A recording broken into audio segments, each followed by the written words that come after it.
Aloha Islanders, thank you so much for joining me here at Shibly Island, where the brightest and kindest in the Sea of Thieves community gather to learn and spread knowledge. If you've clicked this video, I assume you are looking to learn console-specific Sea of Thieves tips that will drastically improve your PvP gameplay. I am still aiming to offer you value even if you play on keyboard or with a controller on PC. Even if you know some of the first few tips, I recommend staying until the end of the video to make sure you don't miss a single Shibly secret. Just keep in mind, this guide is primarily focused on playing within the parameters of console Sea of Thieves. This series was created to help make Sea of Thieves PvP more accessible to anyone with a desire to improve. This isn't just a simple Sea of Thieves guide, it's everything and beyond. Welcome to Shibly's Sea of Secrets. There are many similarities between console Sea of Thieves and PC Sea of Thieves. Both versions can be accessed on Xbox Game Pass and PC Game Pass, so there is both a wide variety of demographics and skill sets within each player pool. Naval combat is also very similar, as naval-related PvP interactions, cannoning, bailing, repairing, adjusting sails, and adjusting angle. And there are minimal advantages in these instances, as it takes an equal amount of time to perform these kinds of actions on each version. Because of this battle theory within naval phase of a ship battle, it is identical across both versions of Sea of Thieves. Both PC and console versions of Sea of Thieves are equal in this aspect, as each version is afforded with plenty of time to strategize, recognize, and counter their opponent's shipplay. The physics of this game engine are similar, with PC getting a slight edge of a 144 frame rate cap, while current gen console, X Series, and PS5 are capped at 120 frames. This is significantly more competitive than last gen, as Sea of Thieves on old gen was capped at 60 FPS. This is where the similarities end when discussing console versus PC in Sea of Thieves 2025. The dividing factor between the two different player pools is, sorry to state the obvious, input.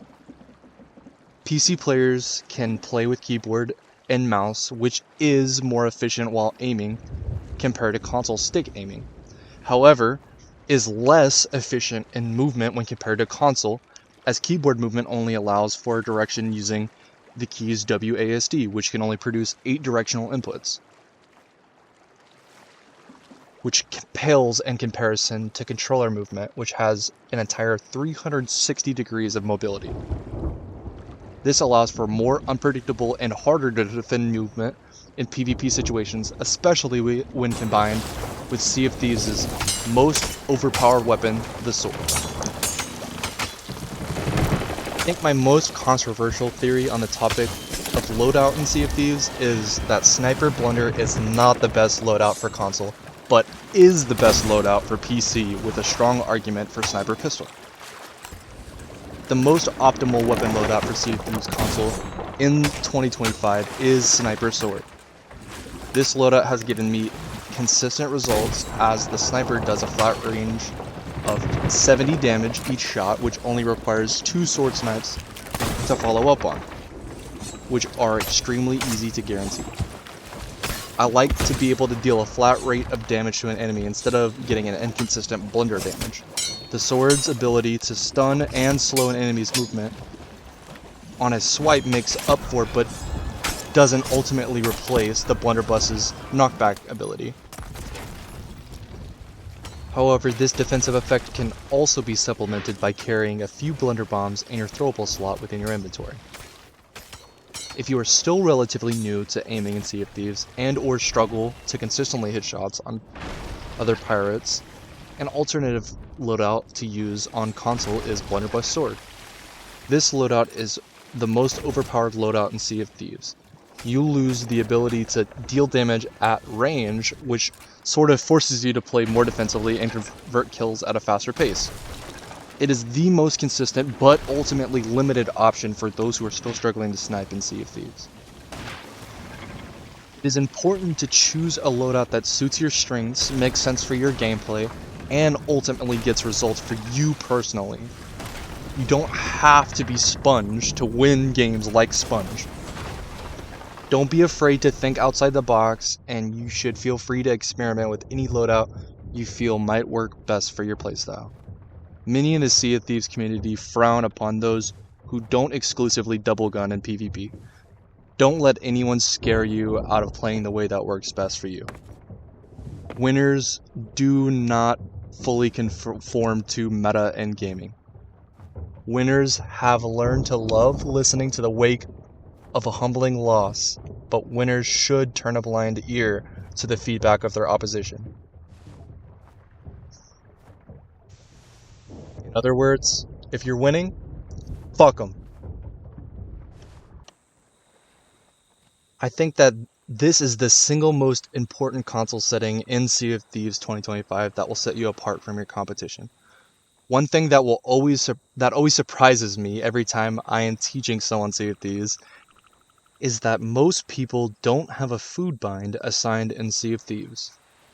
For those of you who are new to editing your controls in gaming, a bind is the action that is tied to a button on your controller or keyboard. Pressing that button will cause that action to perform. For controller, if you are okay with rebinding the new crouch control to another button, I personally prefer to use right stick as my food bind. This is because due to my hand placement on my controller, I find it easiest to reach food quickly since I already have my thumb using the right stick to look and aim. A food bind is essential because you need to be able to access your food in PvP situations quickly, easily, and repeatedly if you hope to stay alive long against a good player. Quickly tapping the food bind repeatedly will quickly cycle through food of each type in your inventory. This hidden feature allows you to choose which food you want to eat, which is important if you want to make good use of your food during a fight. A lot of PvP battles can go the distance and force you to quickly lose a lot of good food if you are just spamming pineapples. Ideally, you are carrying a mixture of meat, mangoes, in addition to the pineapples, so you are able to heal with appropriate food. If you could only take one piece of advice from this video, I would prefer that it would be for you to set a food bind, if you do not already have one already. I want to apologize for the quick and limited explanation on this concept. I am developing a comprehensive guide on Sea of Thieves health and damage, which is currently incomplete. Hopefully this will suffice for now. In addition to adding a food bind, I think the second most important bind would be to bind throwables, so you can quickly access blunder bombs, bone collars, fire bombs, etc. I personally bind throwables to my right D-pad bind. I find that the D-pad is pretty useful for accessory binds like this. A few other binds I recommend setting somewhere on the D-pad would be a wood bind, a bucket bind, or a lantern bind. I don't think that any of these are essential, because if you need to access any of this within a second, you probably need to find a quick way to bilge or pay closer attention to your ship's condition. The damage on your ship should mount in the back of your head, and if you're really good, you can pay attention to incoming cannonballs and understand how they will damage and affect your ship. For example, if your ship is hit twice in the front and once in the middle, you probably have one tier 3 hole and one tier 2 hole in the middle. This is a simple way to explain ship damage, but I may do a full guide if there is interest in the future. Pay attention to the sounds of boards busting below deck. The sounds of hull damage, mast damage, and wheel damage all have 3 distinct sounds. Your ears are the angel on your shoulder in Sea of Thieves PvP. If you haven't already, invest in a headset. Sea of Thieves is 10 times better and easier with sound cues, enabling additional wheel, turning sounds, and aim assist audio is very useful as well. Speaking of audio cues, the audio settings I recommend are 100% master volume, 1% music volume, 50% shanty volume, and 100% sound effects. It is important to turn down music so that you can hear more important things like players boarding, cannon and gunfire, water levels, etc. All the important sound effects fall under sound effects. You can safely mute everything else if you prefer. On the input tab, I have controller sensitivity at 7.5, controller look dead zone on 0.1, controller menu dead zone on 0.7, controller menu repeat speed on medium, controller response curve on 3.0. Finally, we will get to the personal weapon sensitivities I use. My blunderbuss aim sensitivity is 6.0, flintlock is 6.6, eye of reach is 7.3, double barrel pistol is 6.6, and finally throwing knives is 6.0. The most important tip for your sensitivity settings in Sea of Thieves is to turn off aim assist. I know this may seem counterintuitive, but the Sea of Thieves controller aim assist is not like the aim assist in popular shooters like Call of Duty and Fortnite. It is more clunky and more restrictive. Instead of guiding the player to desired targets, like aim assist usually works in other FPSs, it feels more like a locking effect. When an enemy appears on screen, it can feel sticky and make it harder to adjust your shots or do anything else like adjusting sails, eating, running away, etc. No aim assist is the way to go for controller players in Sea of Thieves. Under the gameplay tab, it's important to turn on reduce hold to interact so you don't have to hold down the interact button when loading cannons or performing other hold tasks. During fights, I recommend disabling ship sitting interactions and ship trinket interactions, as you may accidentally select one of these on the boat inadvertently. In the gameplay settings, I also recommend either turning off controller vibration or leave it at a very low level, as it can be detrimental to your aim. I like to leave a little vibration so I can feel when the wheel is centered, as a small vibration is sent and sound is made when the wheel is on its middle rung.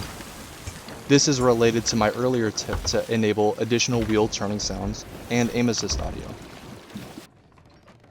To finish up the gameplay tab, you should always turn on server authoritative hit markers, so that you know the server is registering the hits you land as honest hit markers.